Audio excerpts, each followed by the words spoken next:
journalists are facing more danger than ever before, with female journalists confronting even greater risks. The founder of the Enough Project discusses what's next for South Sudan. We'll have the details in an exciting new segment. And more shocking news following music legend Prince's death. Who will be left with his fortune?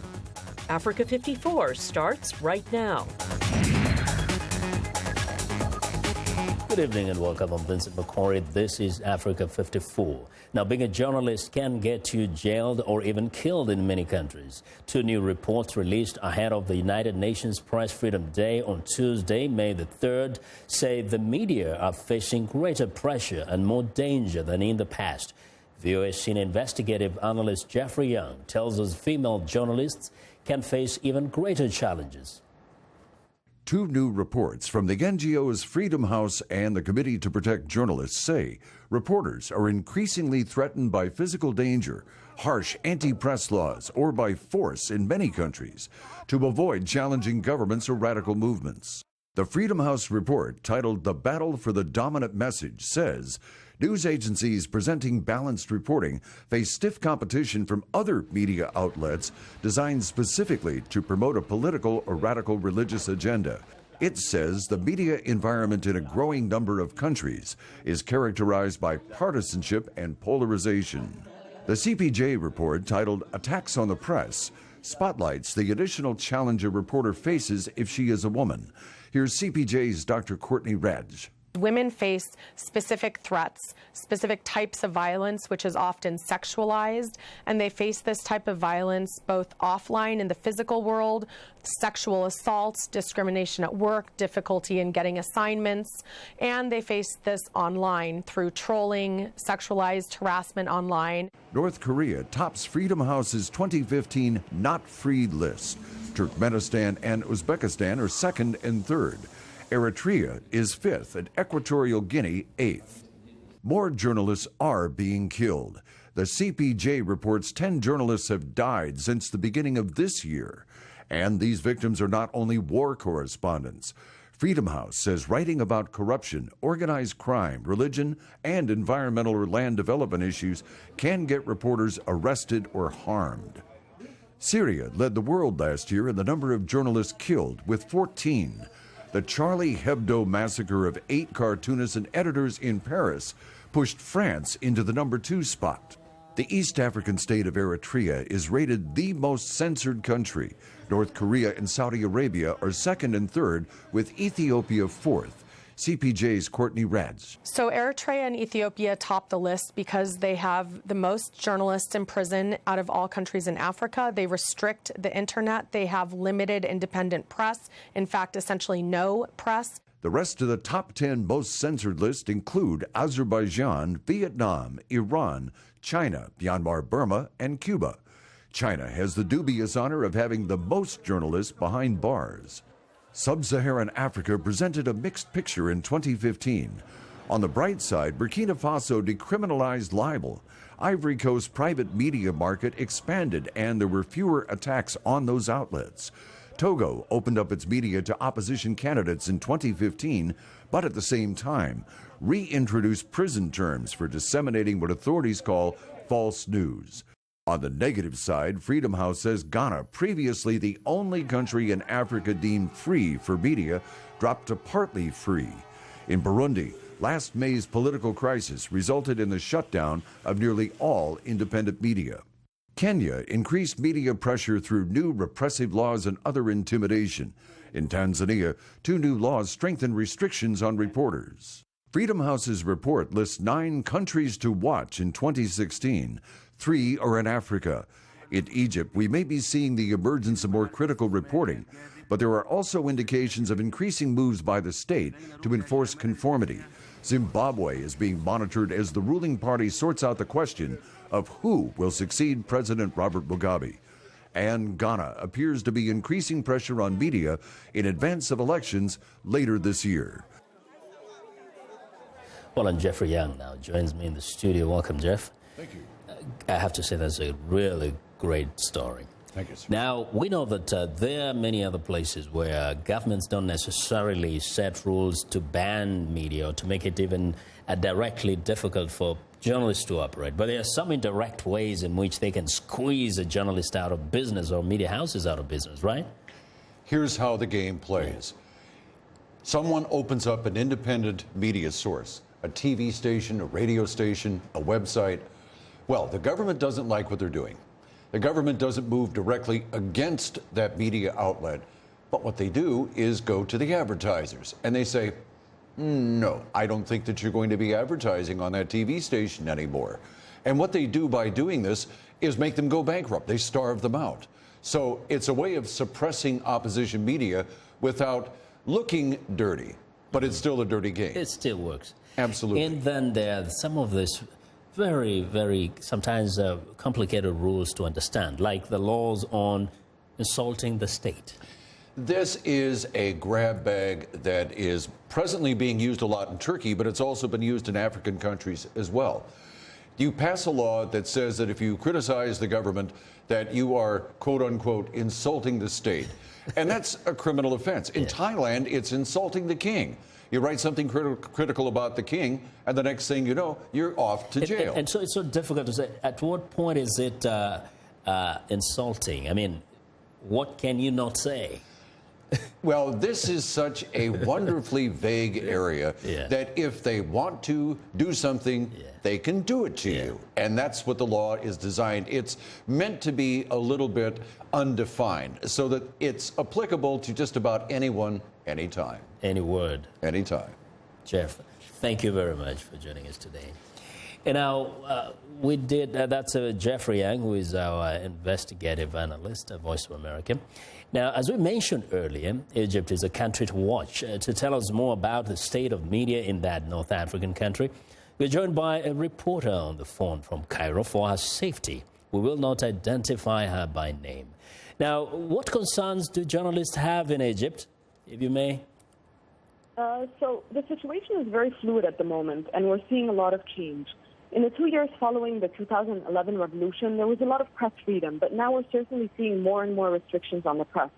Journalists are now required to get permits to film on the streets, permits to travel within the country, permits to be able to talk to any sort of government employee, and also the government has published a list of words related to terrorism prohibited of being used in articles. Violation of, the above places journalists at risk. Journalists, both local and foreign, are being definitely more cautious when covering big events, especially when these events or stories cover government opposition, protests, or, for example, violations by the security apparatus. For journalists working in the field in Egypt, the situation definitely feels more tense and restricted than last year, and everyone is on the lookout. We often hear about people being harassed, brought in for questioning, or even detained, if only briefly, for covering stories that aren't necessarily favorable with the government. Okay. Well, thank you very much. We do appreciate that. That's a journalist speaking to us from Egypt. Now, freedom of the press is legally guaranteed in Ghana, but two reports on freedom of press are saying Ghana is a country to watch. To find out why, we turn to Philip Ashon, who joins us live via Skype from Accra, Ghana. Good evening, Philip. Oh, good evening, Vincent. Now, what is it that is really making everybody be concerned about the future of freedom of press in Ghana? Well, I kind of find it very interesting, the reports from Egypt, for example, about press freedom and everything. Relatively, in Ghana, it would seem to you, once you're looking from the outside in, that things seem much better. But then quite a number of things come into play. So, for example, this year, we have the 2016 election coming up, and it's heightened the tensions just a little bit. There's obviously that consideration that needs to be made, for example, for corporates and how they sort of work with the media.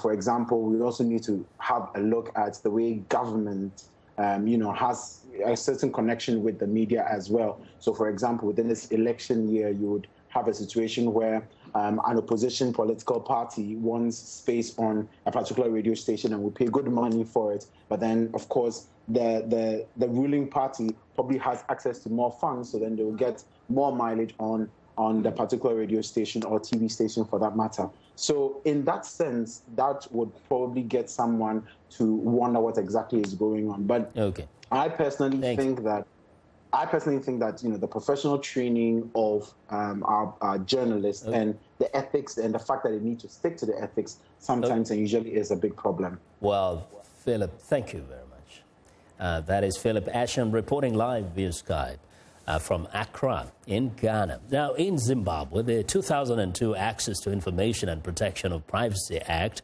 gives the information minister sweeping powers to decide which publications can operate legally and who is able to work as a journalist. Now, there is fear that things might get even rougher for journalists in the coming months.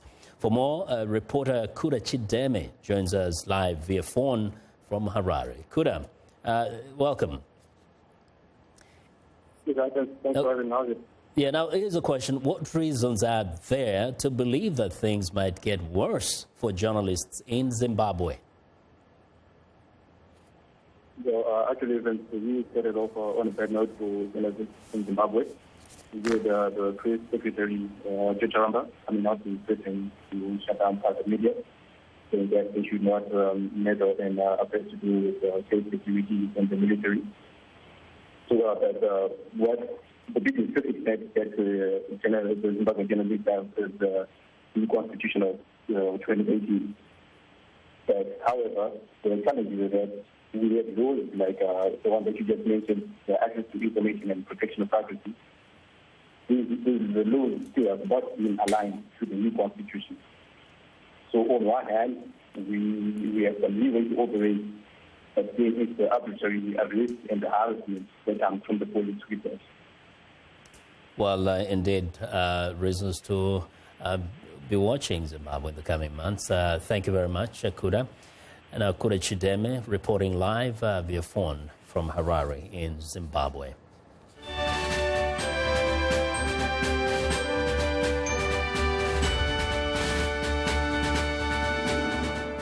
Well, in the race for the White House, last night was big for the front-runners.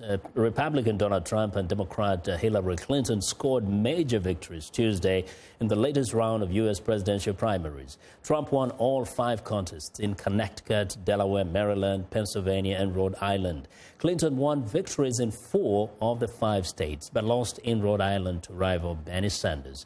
VOA national correspondent Jim Malone has this recap. Donald Trump moved another step closer to the Republican Party's presidential nomination with a clean sweep of the 5 primaries on Tuesday, capturing the lion's share of the 172 Republican delegates at stake. We're going to have our country back. We're going to make America great again. And I just want to tell you, for the 5 states, I am so honored. This was, to me, our biggest night because it shows such diversity. Trump said he now considers himself the presumptive Republican nominee and said rivals Ted Cruz and John Kasich should get out of the race. Cruz campaigned in Indiana ahead of next Tuesday's primary, perhaps his last chance to slow Trump's march to the nomination. Cruz called Trump untrustworthy. He says he can be a different person tomorrow than he is today. Well, let me tell you what, I am the same person today that I was yesterday and that I will be tomorrow as president. In the Democratic race, frontrunner Hillary Clinton scored major victories in Pennsylvania, Maryland, Connecticut, and Delaware. Another step toward nailing down her party's presidential nomination. We're going to imagine a tomorrow where hard work is honored, families are supported, streets are safe, and communities are strong, and where love trumps hate. Clinton's victories will put additional pressure on challenger Bernie Sanders to consider his next step, even though he won in Rhode Island. Sanders told supporters in West Virginia that he would be the stronger general election candidate. What we are seeing on national polls, which have us 15, 20 points ahead of Donald Trump, far more than Secretary Clinton. Tuesday's results solidify frontrunner status for both Clinton and Trump and point to a likely general election matchup in November. Jim Malone, VOA News, Washington.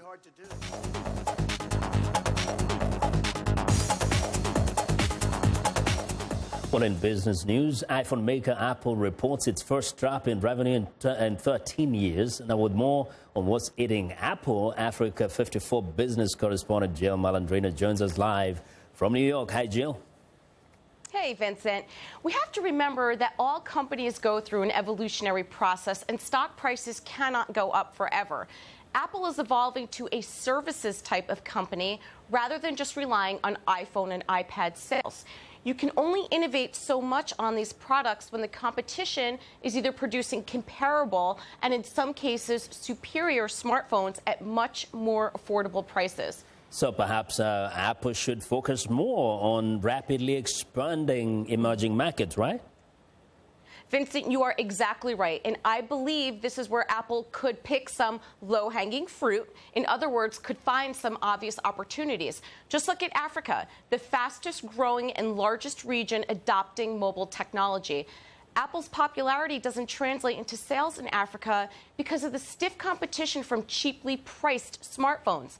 Just in South Africa, Android enjoys over 60% of the market share compared to iOS, which is Apple's operating system, at just under 8%, according to My Broadband. Now, do you think Apple could ever become a top seller in Africa, really? Based on the company's current strategy, no. African consumers tend to be brand agnostic and price sensitive. Apple continues to focus on the premium market, which seems to be saturated, as the earnings report showed, with a huge drop in iPhone sales. Apple will not capitalize on projected smartphone growth in Africa if it does not offer a smartphone below $200. The sweet spot in mobile phone sales falls in between $100 to $200 in Africa, and to ignore that in favor of a slowing premium market does not translate into sales growth. Well, Jill, thank you very much. Thank you. That's Africa 54 business correspondent Jill Malandrino reporting live from New York. We want to know what you think about Africa 54 and the stories we cover. Join the conversation on Facebook. The address is Africa 54. Check out our headlines 24/7 on voaafrica.com. Find me on Twitter at VOA Vince Makori. Coming up, South Sudan's prospects for peace and security. Stay with us.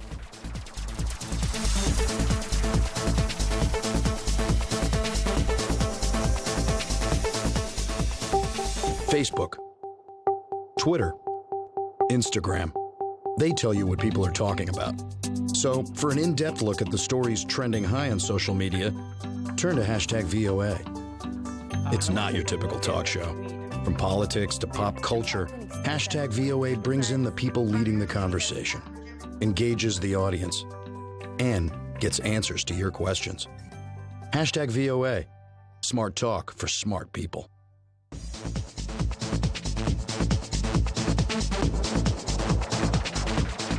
Welcome back. Now, today we're starting an exciting new weekly segment on Africa 54. Veteran VOA journalist Peter Clote will go one-on-one with newsmakers and delve into the topics and themes that are fresh, relevant, and important to our viewers. We know you will enjoy his work and style. Now, the founder and chief executive officer of the Enough Project says the South Sudanese President Salva Kiir and opposition leader Riek Machar crushed the aspirations and hopes of citizens following the recent civil war. The conflict left tens of thousands dead and many more displaced from their homes. John Prendergast, a human rights activist and best-selling author, also expressed disappointment about the poor humanitarian situation caused by the fighting. John Prendergast is today's guest on One-on-One with Peter Clote.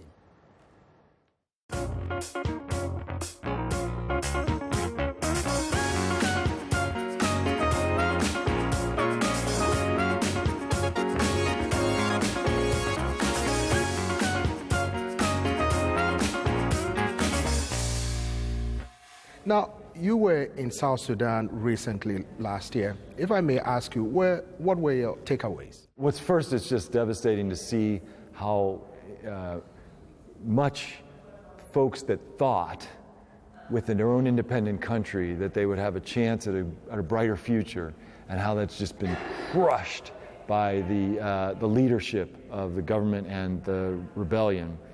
And secondly, to see the deepening of the humanitarian and human rights crisis, the acceleration of that crisis, as the war has trotted along.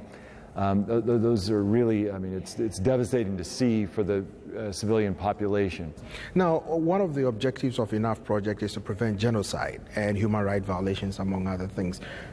On the ground in South Sudan, what are the challenges? What are the core reasons why the conflict keeps erupting, despite numerous amount of peace deals that they've signed? The core driver of violence, the core reason why these conflicts are not getting resolved, is that there is really a hijacking of the state, South Sudan, Sudan, Congo, CAR, and other states, in which a group of people establish a kleptocratic network, and they basically organize the state in order to maximize the privatization of wealth. In other words, to steal the country blind, to take everything they can and to use some of those resources to build up security systems, to use the army to repress dissent, to use the police to stay in power, instead of protect the people and build a state.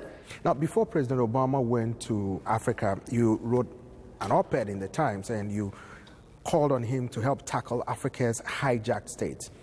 Now, in the Great Lakes region particularly, there's this move to remove or scrap term limits. People want to run and hold, positions in perpetuity. What is your take on this latest move by people to remove, term limits? You're talking about Uganda, Rwanda, Congo, Brazzaville, Congo, Kinshasa. Now, even Burundi is not excluded. These hijacked states are built on these massive patronage networks, where sitting at the top of that massive patronage network is the president and all the people around him, and doling out the goodies to everyone else. And if you want to make money in these countries, you got to be associated, you got to hang on the coattails of these leaders. Again, if they leave, they lose this incredible infrastructure of corruption and greed-filled corruption that it's just unimaginable to them. The idea that they would just be a civilian in this, another civilian in a state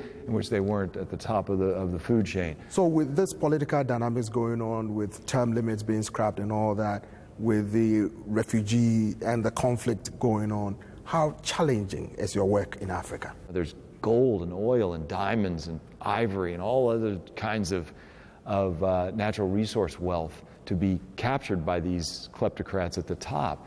If you leave, you lose access to that entire chain of resources and money. So it's hard to imagine, in the absence of any kind of disincentive, any of these guys leaving.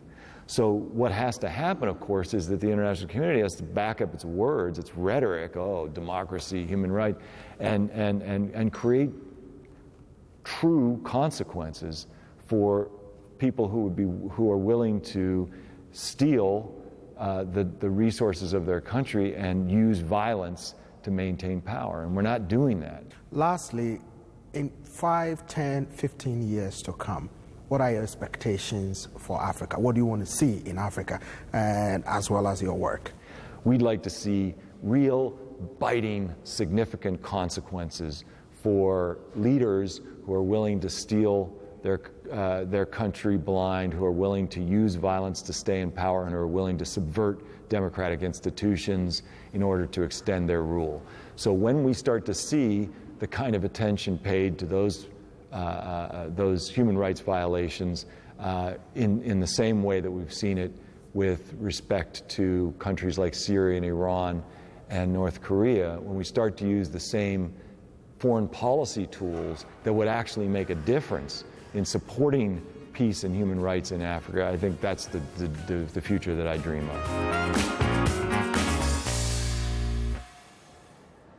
Well, it's time now for a short break. Still to come on Africa 54. Who will claim Prince's millions?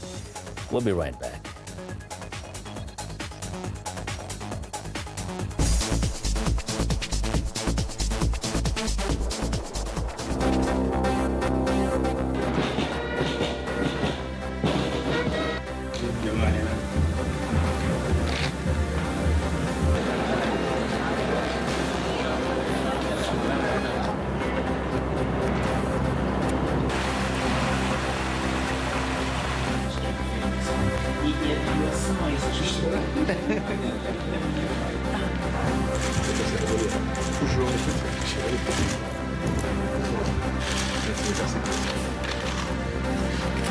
Bien, mesdames, messieurs.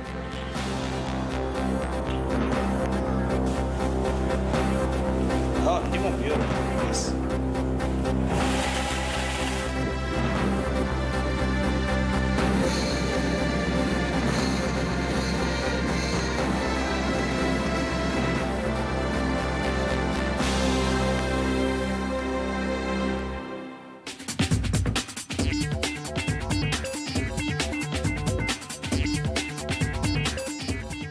Welcome back to Africa 54. Here's what's trending. More shocking news following the death of music superstar Prince.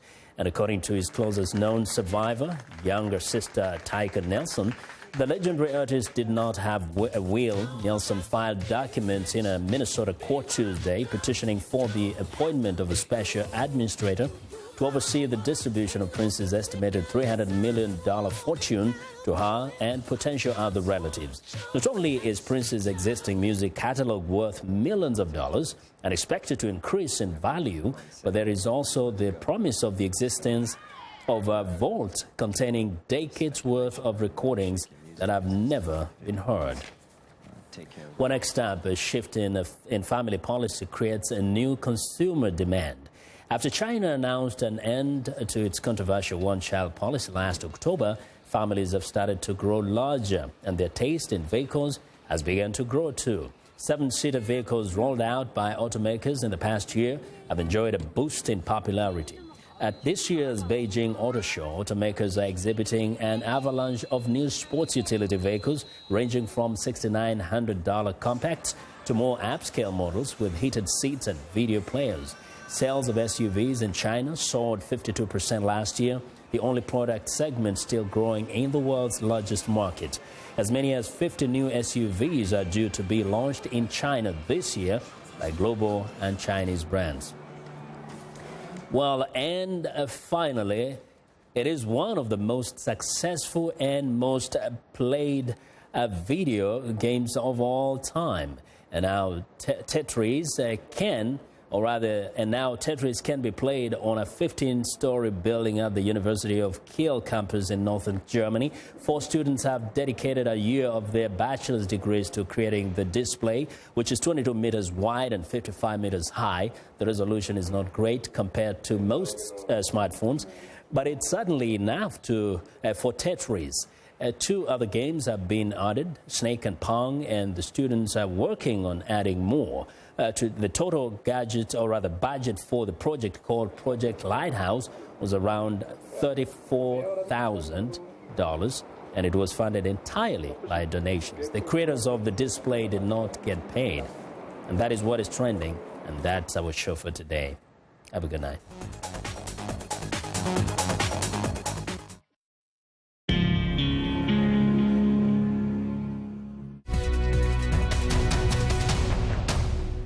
Welcome to the Voice of America's Newswords, where we explain words you hear in the news. Many times you hear this word in stories about war or violence in a country. Nigeria says it's turning the tide against the homegrown radical insurgency Boko Haram that it has wrestled with since 2009. Insurgency is a word that means a group of people who are trying to take over a government. Insurgents use subversion and violence to achieve their goals. They can be members of a group who rebel against their leaders. Now, when you hear the word insurgency, you will know what this news word means. To learn more news words, visit our website, learningenglish.voanews.com.